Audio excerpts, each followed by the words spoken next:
Tapi kan Rasulullah nangis dan sedih ketika dengar kabar pembunuhan Imam Husain. Iya, dan sangatlah wajar. Sebagaimana Rasulullah menangis ketika melihat jasad pamannya Sayyidina Hamzah bin Abdul Muttalib.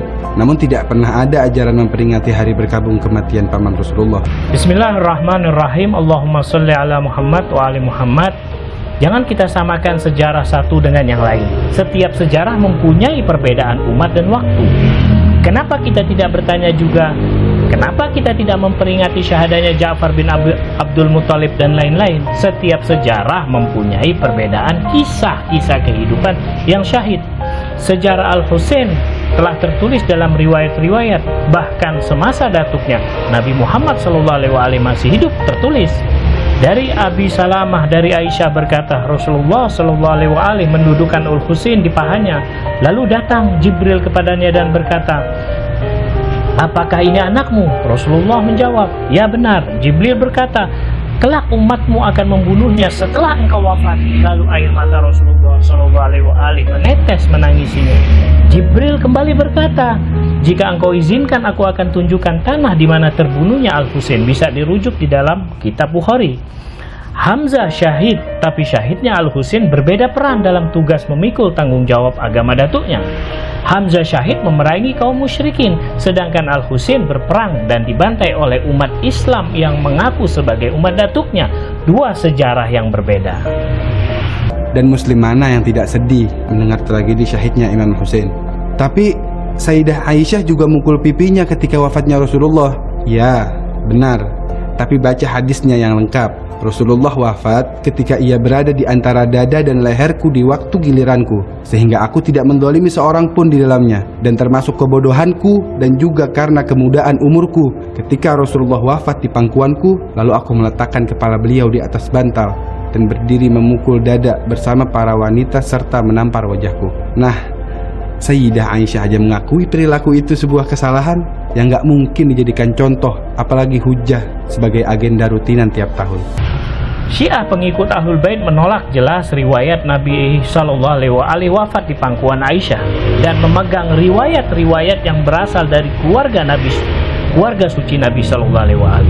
Wafatnya Rasulullah SAW dalam riwayat Ummu Salamah dalam kitab Musnad Ahmad juz 6 hadis nomor 300, dalam kitab Tarikh Madinah Damsyik juz 42 halaman 394, Ummu Salamah berkata, aku bersumpah bahwa Ali bin Abi Thalib adalah manusia yang paling dekat semasa hidup Nabi SAW.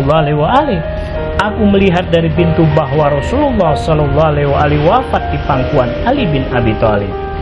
Dan diperkuat dengan riwayat Ibn Abbas yang mengatakan Nabi SAW wafat di pangkuan Ali bin Abi Thalib.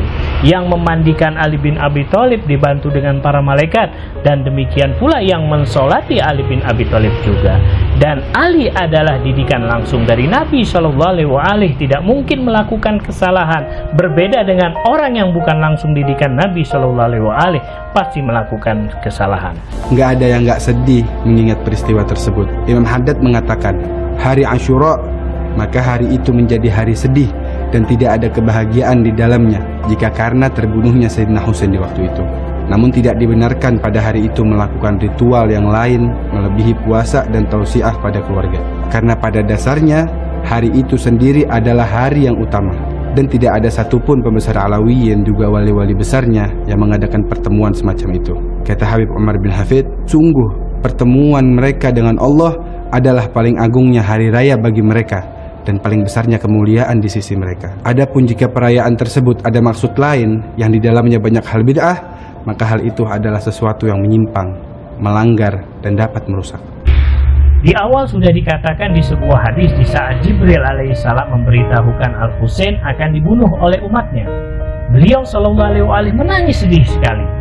Maaf sekali lagi, kita mengikuti yang telah dilakukan oleh Rasulullah dan keluarga sucinya, bukan mengikuti pembesar Alawiyin. Ya, mereka orang-orang alim, keluarga Nabi jauh lebih alim dari mereka. Bisa dilihat dalam kitab Musnad bin Ahmad juz 6 halaman 294 dan kitab Mu'jam Kabir juz 3 halaman 107. Demikian pula dalam kitab Tobrani, Rasulullah melakukan azak hari kesedihan di rumah Aisyah, hari azak Al-Husain bin Ali bin Abi Thalib. Demikian pula bisa dilihat di dalam kitab Maqtal Al-Khwarizmi juz 1 halaman 242 bahwa Nabi melakukan azak hari kesedihan Al-Husain di rumah putrinya yaitu Sayyidah Fatimah Zahra alaihissalam. Jadi Syiah sebagai pengikut Ahlul Bait Nabi Sallallahu Alaihi Wasallam jelas mengikuti keluarga suci Nabi. Sekali lagi maaf, bukan mengikuti pembesar Alawiyyin. Dan yang dilakukan di hari-hari Muharram adalah tradisi keluarga suci Nabi yang dilakukan oleh Sayyidah Zainab, oleh Imam Ali Zainal Abidin, oleh Imam Muhammad Al-Baqir, oleh Imam Ja'far As-Shadiq, dan para sahabat seperti Jabir Al-Ansari. Dan kita mengikuti tradisi para imam kami, yaitu keluarga suci Nabi Sallallahu Alaihi Wasallam.